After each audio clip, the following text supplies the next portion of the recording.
Hey y'all, welcome to a long overdue Florida vlog. Don't come after me. So I started off my free time by birding at the Hog-Eye Pathway. I really wanted to see the infamous sandhills crane. I know this is a big thing in Florida. Listen to this.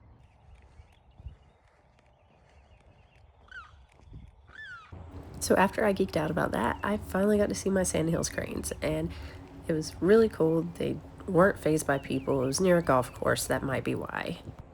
I had a spare time one evening and decided I would stop by Disney Springs. I had already planned to visit Universal for my weekend that I was there, so Disney Springs it was.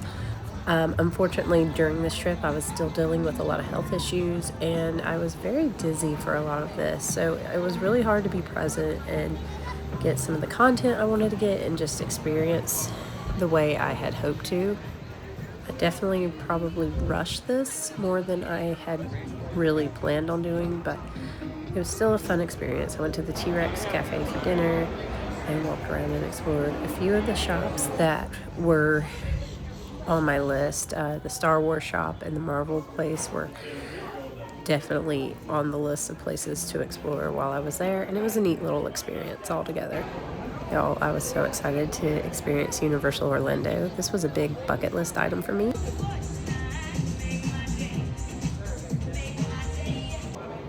This was on my way to the Hogwarts Express, and I was geeking out. This has been such a huge bucket list item for me, and I was the first person in line eagerly awaiting my train ride.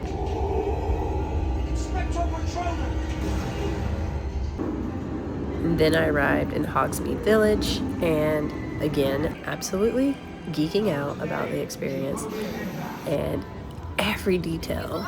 It just blows my mind how much attention to detail went into creating these parks. This was in the queue for Hagrid's motorbike. Great ride.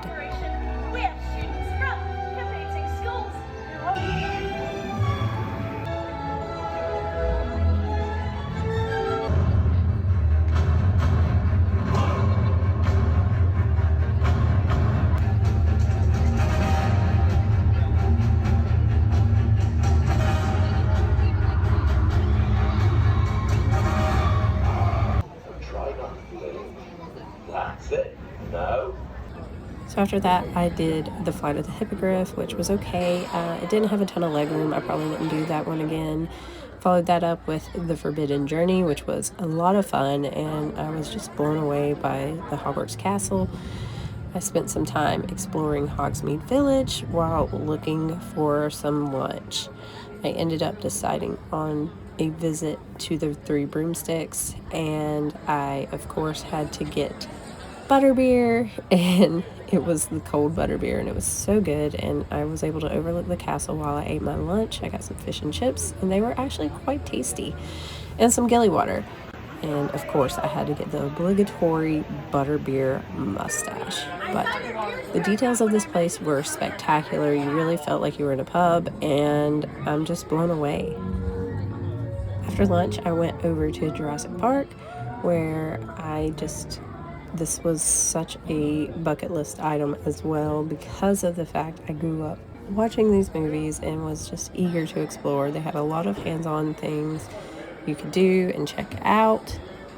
You don't go to that Warhol school next door, do you? With Harry Houdini or whatever? No. Keep in mind, this is a science institution. We don't use...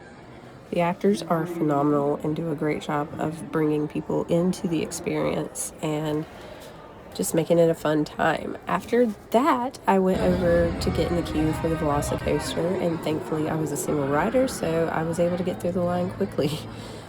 Be warned though, your hair will fall down. I had mine in a ponytail and I barely survived.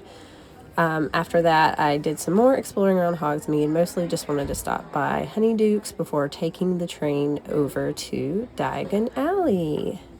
And just note that the train experience is different going to Hogsmeade than it is going back to Diagon Alley or vice versa. So each time it's unique. I kept looking for the dragon to blow his flames, and then I did the Escape from Hogwarts, which was also fun. And have we talked about details? I don't know if I've mentioned details, but the details were amazing. And I feel like I'm being redundant, but my mind was just completely blown by how real this felt and how much it felt like I was truly in the wizarding world and walking the streets of Diagon Alley, checking out Gringotts, and just immersed, completely immersed. I wish I had planned better for this trip. I would have brought my robes. I did end up stopping by Ollivander's though and getting a Snape wand, which is interactive throughout different points of the park. You'll probably see some people in the backgrounds of the videos using their wands for the different experiences. I had to stop by Weasley's, and there's Miss Dolores doing her thing. I went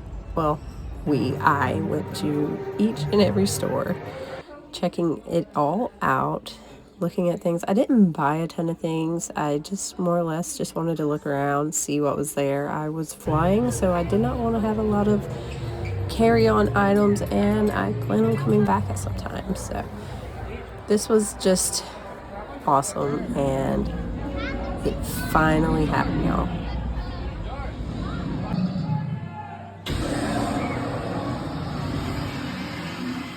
It's insane. After the dragon goes off, you can feel the heat coming up through the streets. And after that, I went to check out Nocturne Alley and all the dark arts, dark magic, and fun. I went over to Borgin and Burke's, and the videos don't do it justice, but definitely check it out. Bring your wand. There's a lot of interactive experiences over there as well. And after that was finished, I went and explored a few more of the shops over in Diagon Alley before stopping at Florian Fetiscue's to get a nice ice cream. I got a cauldron cake, and I want to say it was a lavender. I'm sorry, I can't remember. It's been over a year.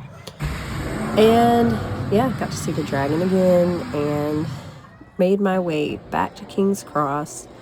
It was starting to rain, and I was really feeling tired. Like I said, I was dealing with some health stuff during this trip, so my energy levels were not what they normally would be. And I got to see the night bus, though, and a couple more Easter eggs on my way out of the Harry Potter world before crossing the river and making my way over to Simpsons area. And it was so vibrant, and it was just so much fun getting to see TV shows from our childhood come to life, and people were just having a good time. The rain doesn't seem to stop anybody, and it's Florida, so it's warm. It's not uncomfortable at all. And after that, I went over to see my favorite underwater crew.